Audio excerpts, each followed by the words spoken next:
The lights flickering in Weatherfield's General cast long, unforgiving shadows over a community pushed right to the absolute breaking point. A mother stands trembling outside a hospital room, watching her boy, Carl Webster, clinging to every single breath after an altercation that went entirely too far. Just down the street, behind closed doors, another family is silently shattering under the weight of an unbearable, heartbreaking loss, while in the darkest corner of the cobbles, a chilling game of psychological warfare is reaching its terrifying peak between Summer and the man who has haunted her every waking nightmare. If you want to know every shocking twist and secret Weatherfield is hiding right now, make sure to impress that like button and subscribe to CoronationST Update so you never miss a single moment of the drama. We have to start with the sheer devastation unfolding at the hospital. Carl Webster lies motionless, a stark contrast to the vibrant, energetic lad the street usually knows. The fallout from his brutal encounter with Ronnie has left the entire neighbourhood reeling. Ronnie, isolated and drowning in a tidal wave of regret, is realising the catastrophic consequences of losing his temper. But regret does not fix broken bones, and it certainly does not pacify a fiercely protective mother. When Carl's mum finally corners Ronnie in the corridor, the tension in the air is thick enough to cut with a knife. She does not scream right away. The eerie quietness of her fury is so much worse. She looks Ronnie dead in the eye and unleashes a verbal dismantling that strips away every single defence he tries to put up. She demands to know what gives him the right to act as judge and punisher, tearing his pathetic excuses to shreds. Ronnie is left completely speechless, visibly shrinking under the weight of her maternal wrath. It is a brilliant display of acting and storytelling, focusing entirely on the raw, unfiltered agony of a parent facing the possibility of losing their child. The viewers are left questioning if Ronnie can ever seek forgiveness, or if this one colossal mistake will permanently stain his life on the cobbles. To make matters worse for him, accusations surfaced recently regarding the severity of the assault, meaning Ronnie might be trading his freedom for a very long stretch behind bars. The authorities are circling, and the entire Webster family is demanding that justice be served cold. While the hospital echoes with loud confrontations and the threat of legal ruin, a much quieter, yet equally profound tragedy is playing out at Ben and Eva's house.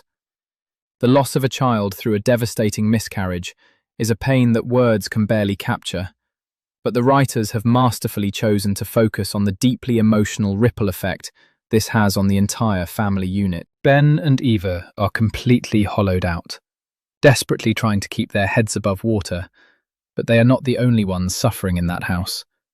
Their children are acting out, caught in a confusing, terrifying storm of anger and grief that they simply do not know how to process. Ben tries his hardest to step up, attempting to be the stoic anchor for everyone, but his own cracks are beginning to show. Eva is adrift, finding it nearly impossible to even get out of bed on the worst days. When their eldest throws a plate across the kitchen in a fit of inexplicable rage, Ben does not yell. He does not discipline.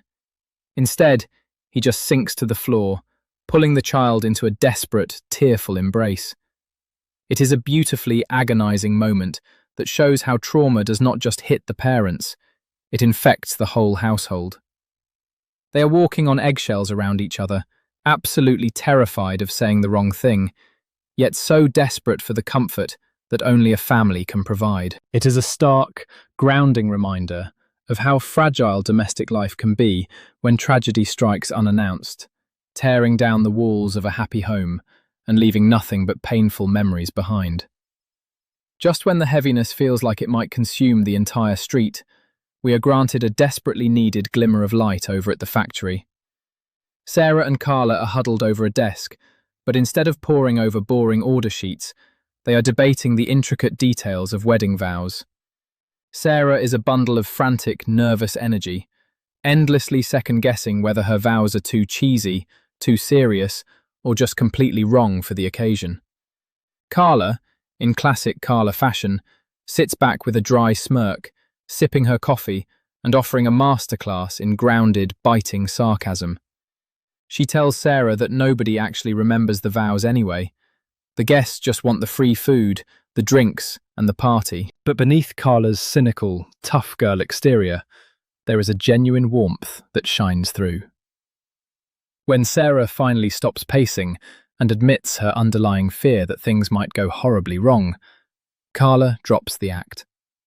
She delivers a surprisingly poignant speech about taking leaps of faith.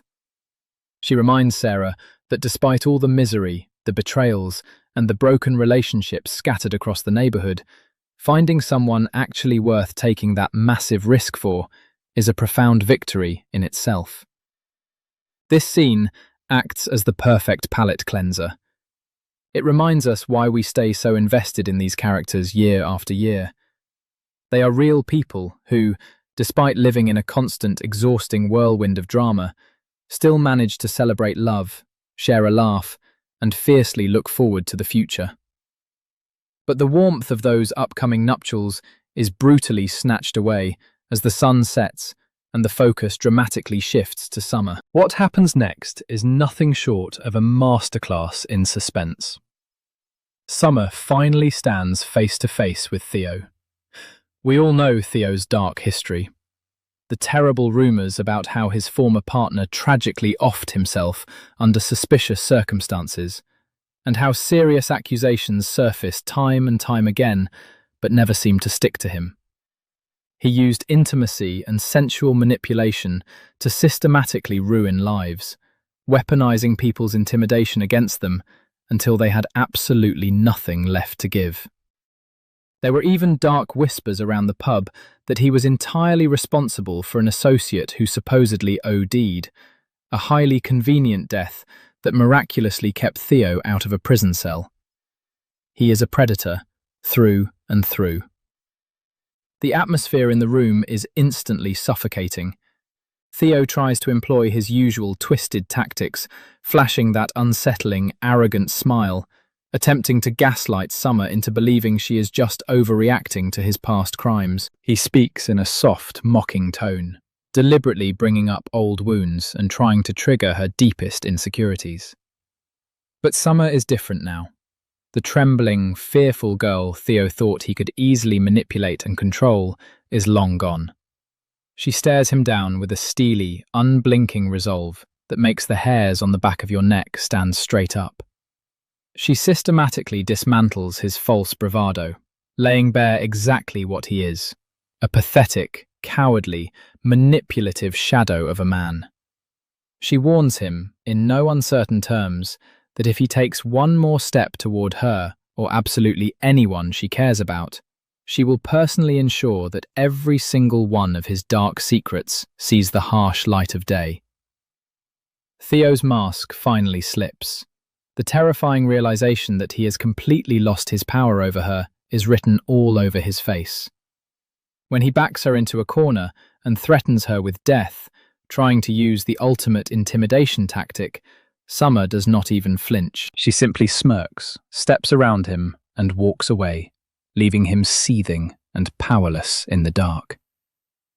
It is a triumphant, deeply satisfying moment of true empowerment that proves some characters can walk straight through the fire and come out forged in steel. Every single corner of Weatherfield is currently a powder keg just waiting for a match. From the sterile, intensely tense hallways of the hospital where Carl continues to fight for his tomorrow, to the quiet morning rooms of Ben and Eva's home, the emotional stakes have never been higher for the residents. Ronnie is staring down the barrel of a completely ruined life. Sarah is walking toward a potentially beautiful new beginning, and Summer has finally taken back the absolute power from the monster hiding in her closet.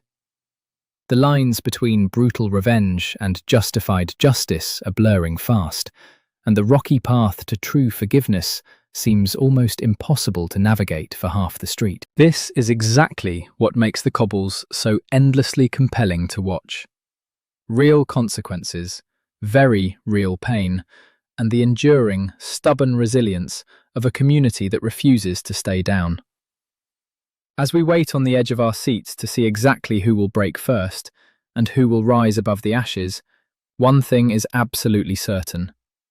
Things are going to get a whole lot messier before they get any better. Keep your eyes peeled, because the fallout from these explosive storylines is going to shake the foundation of everything we thought we knew about these families. Thank you so much for tuning in today, and remember to impress that like button, share this with your fellow fans, and subscribe to CoronationST Update for all the latest insights, deep breakdowns, and hidden details you might have missed.